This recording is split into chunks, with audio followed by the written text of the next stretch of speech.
Squid game एक imaginary story नहीं है, बल्कि इस रियलिटी में खेला हुआ एक ऐसा खेल है जिसमें 617 लोगों के मरने की खबर है। वीडियो शुरू करने से पहले मैं रिक्वेस्ट करती हूँ कि please watch this video till last, क्योंकि आपको इस वीडियो में स्क्विड गेम की पूरी जानकारी मालूम होगी, पूरी सच्चाई मालूम होगी। और वीडियो अच्छा लगे तो please please and please like, comment and subscribe करना मत भूलिएगा। So let's start the video. Social media पे ज़ोर शोर से इन दिनों सिर्फ स्क्विड गेम की ही चर्चा हो रही है और कुछ लोगों ने तो इस गेम को रियल गेम भी बताया है, जिसे कई तरह के शॉर्ट्स वीडियोस में दिखाया जा रहा है। शॉर्ट्स में कई जगह खून से लथपथ सीढ़ियाँ, गैलरी और डॉर्मेट्री से भरे कमरे भी दिखाए जा रहे हैं। कई शॉर्ट्स में तो बाकायदा सैटेलाइट्स के थ्रू उस आइलैंड को दिखाया जा रहा है जिसे लोग स्क्विड गेम का लोनली लोकेशन कह रहे हैं। Thoughts build up until I can't hear, that my mind fills up into a creature, and it haunts me somewhere much deeper. I got nightmares in my head, I fear that the thoughts build up until I can't hear, that my mind fills up into a creature, and it haunts me somewhere much deeper.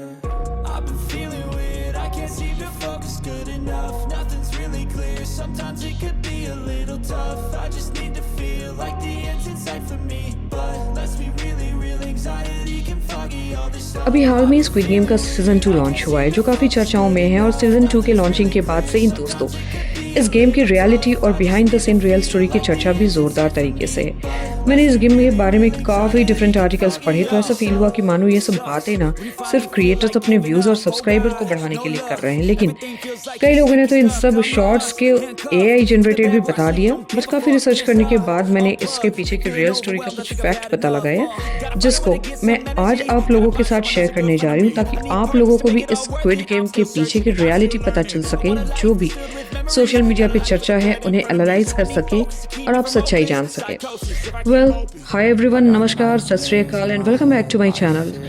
Squid game की सच्ची story के इस video को please अंत तक देखिएगा, और हाँ प्लीज़ लाइक एंड सब्सक्राइब करना मत भूलिएगा, because your like, comment, share and subscription means a lot to me, as it can buy me a cup of coffee in future.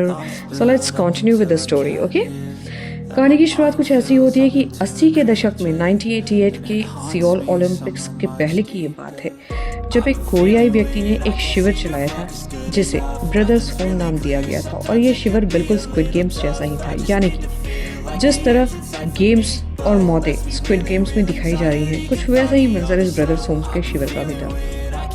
अब आगे बढ़ते हैं। रिपोर्ट्स की मान तो ब्रदर्स होम को तानाशाही की तरह चलाया जाता था, और यहाँ भी स्क्विड गेम्स की तरह ही प्लेटून बनाए जाते थे, यानी कि स्मॉल ग्रुप्स ऑफ सोल्जर्स, या फिर आप पलटन भी कह सकते हैं। यहाँ पर जो भी कैदी रहते थे उन्हें एक दूसरे से कंपटीशन करने के लिए मजबूर किया जाता था, और दुर्व्यवहार भी करवाया जाता था, जैसे मारपीट, गाली और लड़कियों के साथ छेड़खानी तक की जाती थी। Well, you all are watching real story of squid games and please like and subscribe करना मत भूलिएगा। तो इस गेम को 1988 ओलंपिक से पहले सड़कों की सफाई करने वालों के लिए बनाया गया था। ब्रदर्स होम की तानाशाही के कारण कई लोग इस गेम में मारे गए थे। ऑलमोस्ट 551 लोगों की मौत हुई थी, और किसी सवाल पर यहाँ के निदेशक कहते कि वे देश का शुद्धिकरण कर रहे हैं। हालांकि स्क्विड गेम्स के निर्माता वांग ग्योक ह्यूक ने कहा है कि ये किसी भी रियल स्टोरी पर बेस्ड नहीं है, लेकिन आप ये भी तो सोचो कि लोग ऐसी कोई निर्माता कोई भी ऐसी बातें क्यों कहेगा कि उसकी फिल्म की स्टोरी कहीं से कॉपी की हुई है। मेरा ये वीडियो थोड़ा लंबा हो सकता है, क्योंकि ये स्टोरी शुरुआत से अंत तक बता रही हूँ आप लोगों को, इसलिए स्टोरी के लास्ट तक बने रहिए और लाइक एंड सब्सक्राइब करना मत भूलिएगा। अब सवाल ब्रदर्स होम्स कैसे बना, इस बात का है, मैं बताती हूँ। ब्रदर्स होम 1970-80 के दशक के दौरान साउथ कोरिया के बुसान शहर में एक नज़रबंदी शिविर था। ऑफिशियली एक वेलफेयर सोसाइटी क्रिएट की गई थी वॉर विक्टिम्स के लिए, और उनके जैसे हज़ारों के लिए जिनके पास घर नहीं थे, और वे लोग जो गरीब थे। तो इस शिविर में 20 कारखाने थे और 1000 से ज़्यादा लोग रहते थे, जिनमें बेघर लोग, सड़कों से उठाए हुए बच्चे ज़्यादातर रहते थे। हालांकि कुछ रिपोर्ट्स के अकॉर्डिंग सिर्फ 10% ही बेघर थे, बाकी को तो यूं ही कैद कर लिया था लोगों ने।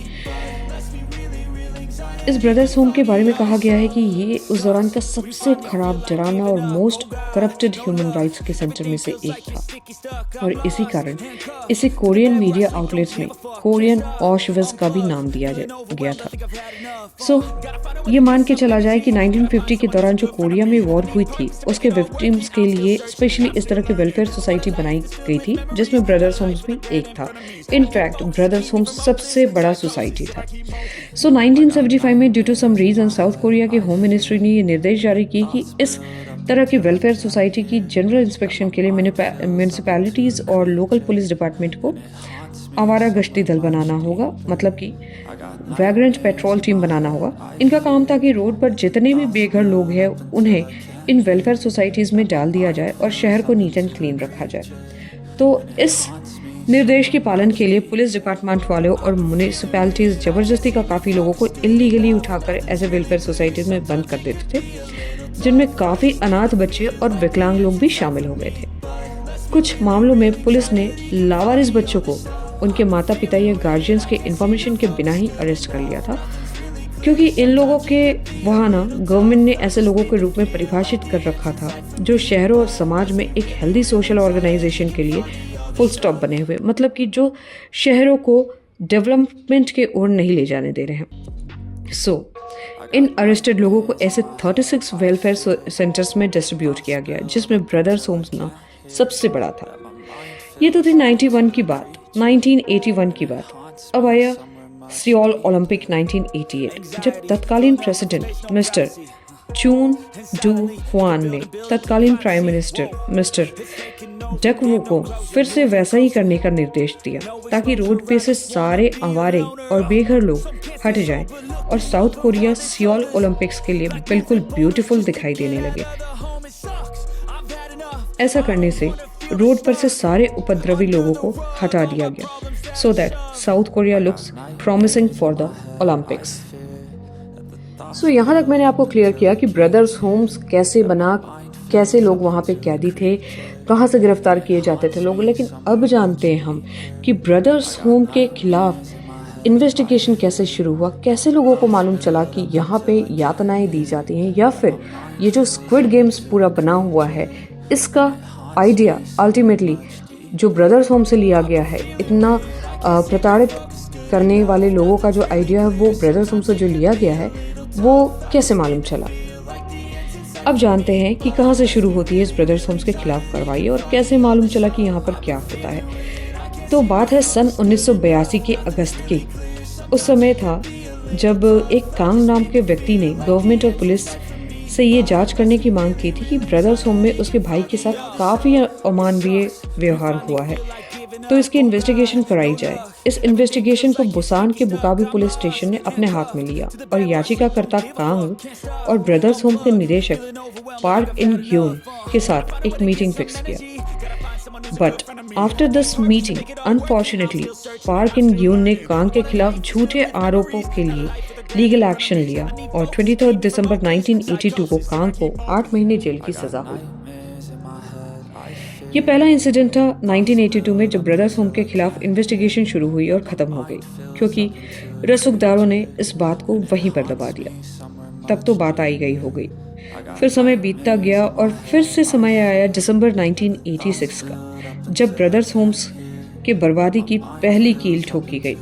आखिर क्या हुआ था ऐसा जो ब्रदर्स होम की सारी सच्चाई सामने आ गई। इन दिसंबर 1986 उल्सान में एक डिस्ट्रिक्ट प्रोसिक्यूटर ऑफिस के एक प्रोसिक्यूटर मिस्टर किम योंग वोन को एक लोकल शिकारी ने बताया कि पास के ही पहाड़ों में मजदूरों का एक समूह पर डंडे से काफ़ी यातनाएं दी जा रही हैं। वहाँ पे जो गार्ड्स हैं उन मजदूरों को काफ़ी मार पीट रहे हैं, उन मजदूरों को टॉर्चर किया जा रहा है और ज़बरदस्ती काम करवाया जा रहा है। ये सुन के प्रोसिक्यूटर किम योंग वोन ने एक इन्वेस्टिगेशन शुरू किया तो मालूम हुआ कि पहाड़ पर एक फैक्ट्री है जो ब्रदर्स होम के निदेशक पार्क इन ग्यून संचालित करता है और वो ज़बरदस्ती कैदियों से टॉर्चर करके मजदूरी करवा रहा था। तो प्रोसिक्यूटर ने 16 जनवरी 1987 को एक जांच दल अरेंज किया जो कम्प्लीटली फोकस था ब्रदर्स होम के इन्वेस्टिगेशन के लिए, और ब्रदर्स होम के बुसान सेंटर पर जहां कैदियों से टॉर्चर करके अमानवीय तरीके से बिना सैलरी के काम करवाया जाता था, उस सेंटर को पूरी की पूरी इन्वेस्टिगेशन करने के लिए इस इन्वेस्टिगेशन टीम को बनाया गया था। सेंटर में निदेशक के केबिन के तिजोरी से 2 बिलियन वॉन, जो कि आज के हिसाब से 10.6 मिलियन US डॉलर की एक बैंक डिपॉजिट की रिसिप्ट मिली, जो कि निदेशक ने अपने लिए रखी हुई थी। इसके बाद जनवरी 1987 में ही न्यू डेमोक्रेटिक पार्टी ने भी फिर से इन्वेस्टिगेशन की ब्रदर्स होम पर, जिसकी रिपोर्ट उन्होंने फरवरी 1987 में पब्लिश किया।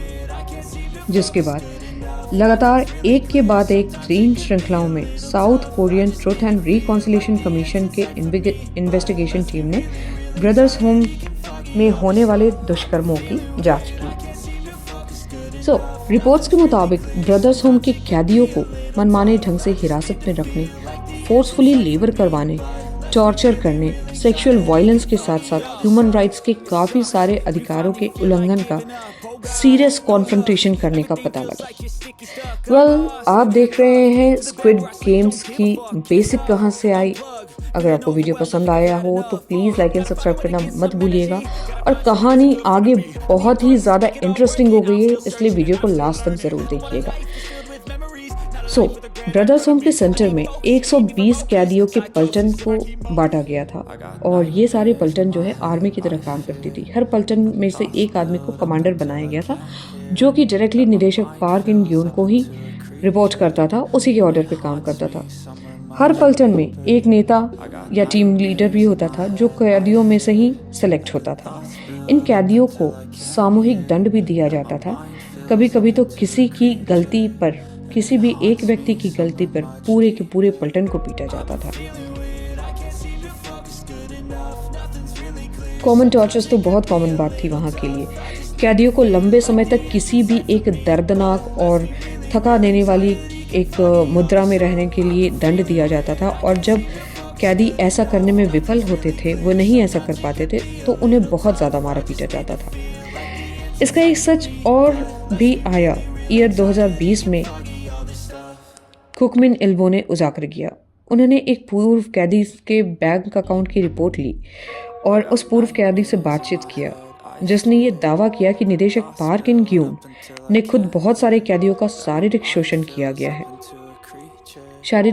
किया था, जिसका सबूत था पार्क इन ग्यून के केबिन में रखी हुई वो हथकड़ी और डंडा, जिससे वो शारीरिक शोषण करने में इस्तेमाल करता था। र्यूमर्स के अकॉर्डिंग खुद पार्क इन ग्यून ने ब्रदर्स होम में 40 से 50 लोगों का मर्डर कर दिया था। यहाँ बच्चे अक्सर पलटन के अधिकारी के द्वारा सेक्सुअल वायलेंस के शिकार होते थे, और कई तो होमोसेक्सुअलिज्म के वजह से काफ़ी ज़्यादा बीमार भी पड़ गए थे। तो अकॉर्डिंग टू वेरियस टेस्टिमोनियल्स जो कि वहाँ के कैदियों के थ्रू लिया गया, ब्रदर्स होम में इनमेट्स को एंटीसाइकोटिक ड्रग्स दिए जाते थे। और यहाँ इस बात का सबूत इससे मिला कि लगभग 2.5 लाख टैबलेट्स के परचेज ऑर्डर भी मिले थे वहाँ के इन्वेस्टिगेशन टीम को, जिसमें क्लोरप्रोमेज़ाइन, हैलोपेरिडोल, फ्लूराजेपम और कार्बामाजेपाइन सिर्फ 1986 में मंगाया गया था। न्यू डेमोक्रेटिक पार्टी के रिपोर्ट में ये साफ साफ लिखा हुआ था कि जुलाई 5, 1975 से जनवरी 7, 1987 तक लगभग 513 लोग मरे थे। फिर 2014 के इन्वेस्टिगेशन में एडिशनल 38 लोगों के मरने की खबर आई, जो कि 1986 और 1988 के बीच मरे थे। लेकिन 2022 में जो रिपोर्ट आया south Korea truth reconciliation commission के द्वारा, उस रिकॉर्ड्स के अकॉर्डिंग 1975 से 1988 के दौरान 657 लोग यानी कि 657 लोग मरे थे टॉर्चर से ब्रदर्स होम में। और मरे हुए लोगों की बॉडी को आइदर सीक्रेटली कब्रिस्तान में दफना दिया जाता था या पास के हॉस्पिटल में ही अच्छे अमाउंट पे बेच दिया जाता था। ये थी कहानी ब्रदर्स होम की, जहां आप स्क्विड गेम्स की तरह ही सारी चीज़ों को देखते हैं। या फिर आप ये कहिए कि स्क्विड गेम्स की सारी आइडियाज़ जो है वो ब्रदर्स होम की ट्रू स्टोरी से इन्फ्लुएंस्ड है। कहीं ना कहीं स्क्विड गेम के जो डायरेक्टर हैं उन्होंने ब्रदर्स होम से ही सारी की सारी जानकारी ली है, ब्रदर्स होम से ही सारा आइडिया लिया है और उसको स्क्विड गेम्स के रूप में पूरा का पूरा एक प्रॉमिसिंग वेब सीरीज़ बना करके रिप्रेजेंट किया है। Well, this is not bad. ये अच्छी बात है कि लोगों को कम से कम एक जानकारी मिल रही है, एक जागरूकता आ रही है कि साउथ कोरिया में ऐसा भी कभी हुआ था। वेल, ब्रदर्स होम की और भी कई चीज़ें काफ़ी ज़्यादा दबी हुई हैं।